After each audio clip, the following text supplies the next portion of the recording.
My name's Amy Orr-Ewing. I'm the UK Director at the Zacharias Trust, and this is a series of devotions in the build-up to Easter. Love's Unveiling.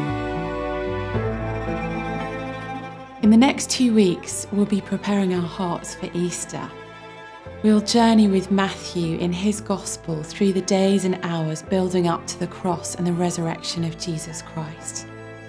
Matthew is deliberately detailed in his narration of the events around Jesus' betrayal, trial, execution, and resurrection. His Gospel has a particular focus on Jesus as the Messiah and his fulfillment of Old Testament prophecy. The sense of the longing of God's people for salvation is poignantly and brilliantly captured in this Gospel. The reader is painstakingly drawn into this sense of waiting and anticipation, and then the unfolding fulfillment of promise as the story of Jesus is told. In this series, we join Matthew at chapter 26 as history is reaching its climax. We're invited not just to watch this drama, but to respond ourselves. Although the story of Jesus is literally earth-shattering, as Matthew tells it, it's also intensely personal. We're intended to search our hearts as we read. What Matthew writes can't be laid aside casually. If his gospel is true, a response is demanded of us. Different characters provoke us to ask ourselves, what do I think about this Jesus? What will I do about this claim? How will I respond to this death? What do I believe about the Messiah? Dare to read Matthew with an open mind and a soft heart. Life will never be the same again. Love's Unveiling. How much is too much? Matthew writes, "Truly I tell you, wherever this gospel is preached throughout the world, what she has done will also be told in memory of her."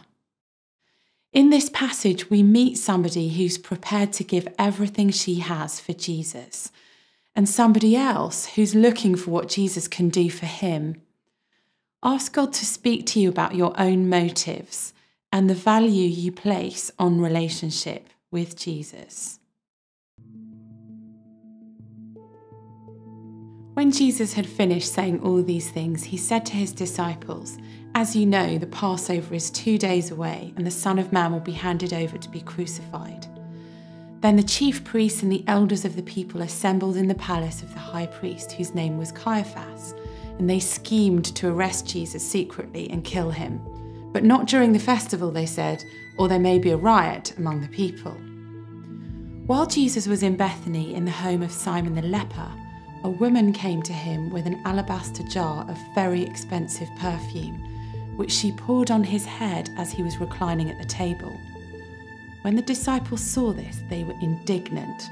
"Why this waste?" they asked. "This perfume could have been sold at a high price and the money given to the poor." Aware of this, Jesus said to them, "Why are you bothering this woman? She has done a beautiful thing to me. The poor you will always have with you, but you will not always have me. When she poured this perfume on my body, she did it to prepare me for burial. Truly, I tell you, wherever this gospel is preached throughout the world, what she has done will also be told in memory of her." Then one of the 12, the one called Judas Iscariot, went to the chief priests and asked, "What are you willing to give me if I deliver him over to you?" So they counted out for him 30 pieces of silver. From then on, Judas watched for an opportunity to hand him over. Today's passage contrasts two people. We're introduced to a woman who pours a jar of very expensive perfume over Jesus' head as an act of love and worship while he's eating at a dinner party. She's rebuked for breaking cultural norms and for being wasteful. After all, the perfume could have been sold for something useful. Yet Jesus commends her, saying she's prepared his body for burial and predicting that her story will live on through history. In contrast, we see a man who's been Jesus' disciple for 3 years, The woman's outpouring of love and perfume seems to be the tipping point for him, causing him to turn away from Jesus. Frustrated with Jesus' lack of political action, Judas goes to Jesus' enemies and asks what he can make for selling out his leader. The price they settle on is 30 silver coins, about 1/4 of the price of a slave. So how do we respond? Which of these two am I most like? Am I like the woman who pours out everything I have and value in worship of Jesus? Or am I like Judas, frustrated with Jesus when he doesn't meet my agenda or needs?